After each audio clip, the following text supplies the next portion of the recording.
কল্পনা করুন এমন এক সাগরের কথা যার কোনো তীর নেই, কোনো সৈকত নেই, নেই কোনো ভূখণ্ড।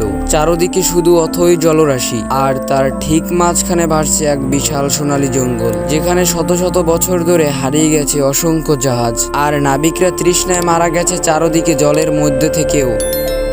আজ আমরা প্রবেশ করতে যাচ্ছি পৃথিবীর বুকে লুকিয়ে থাকা সবচেয়ে রহস্যময় একমাত্র তীরহীন সাগর, সার্গাসো সি বা ভাসমান সাগরের গহীনে।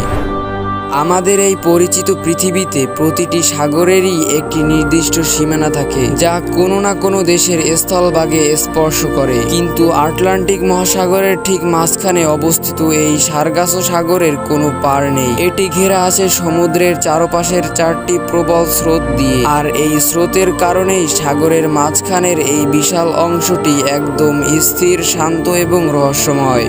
এখানে জলের বুকে মাইলের পর মাইল ভাসতে থাকে এক অদ্ভুত সামুদ্রিক আগাছা, যার নাম সার্গাসাম। দূর থেকে দেখলে মনে হবে এ যেন সমুদ্রের বুকে জেগে ওঠা কোনো ভাসমান দ্বীপ বা জঙ্গল। প্রাচীনকালের নাবিকদের জন্য এই জায়গাটি ছিল এক জীবন্ত দুঃস্বপ্ন। পালতোলা জাহাজগুলো যখনই এই শান্ত জলে প্রবেশ করত, বাতাসের অভাবে তারা দিনের পর দিন, মাসের পর মাস এখানেই আটকে পড়ত। ভাসমান আগাছার জলে আটকে পড়া সেই সব জাহাজের নাবিকরা ধীরে ধীরে মৃত্যুর কোলে ঢলে পড়তেন। এই জন্যই অনেক নাবিক একে কবরস্থান বা প্রেতাত্মাদের সাগর বলেও ডাকতেন। কিন্তু এই সাগরের সবচেয়ে অবাক করা রহস্যটি লুকিয়ে আছে এর ঠিক নিচে। আপনি জানলে অবাক হবেন, ইউরোপ এবং আমেরিকার নদীগুলো থেকে হাজার হাজার মাইল পাড়ি দিয়ে এক বিশাল প্রজাতির ইল মাছ তাদের জীবনের শেষ পর্যায়ে এসে এই সার্গাসো সাগরে জড়ো হয়। তারা এখানে আসে শুধুমাত্র ডিম পাড়ার জন্য, এবং এরপর তারা মারা যায়। আর সেই ডিম ফুটে বের হওয়া লাখো লাখো ছোট ইল মাছ আবার কোনো এক অদ্ভুত জাদুতে, কোনো কম্পাস বা ম্যাপ ছাড়াই হাজার হাজার মাইল পাড়ি দিয়ে ঠিক তাদের মা বাবার সেই পুরনো নদীতেই ফিরে যায়। বিজ্ঞানীরা আজও পুরোপুরি বুঝে উঠতে পারেনি এই ছোট্ট মাছগুলো কিভাবে তাদের পথ চেনে।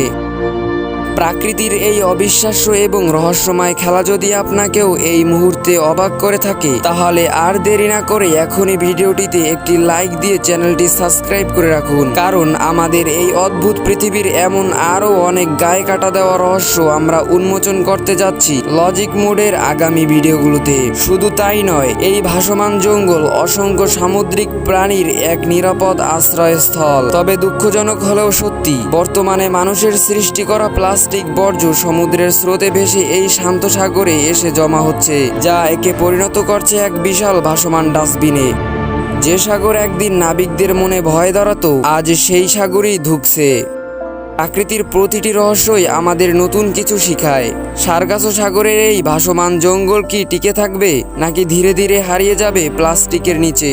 সেই উত্তর হয়তো সময় দেবে। তবে আজ এই পর্যন্তই। দেখা হবে লজিক মোডের পরবর্তী কোনো এক রহস্যময় যাত্রায়। ততক্ষণ পর্যন্ত সুস্থ থাকুন, সাবধানে থাকুন, আর নিজের চারপাশের পৃথিবীটাকে নতুন চোখে দেখতে শিখুন। খোদা হাফেজ।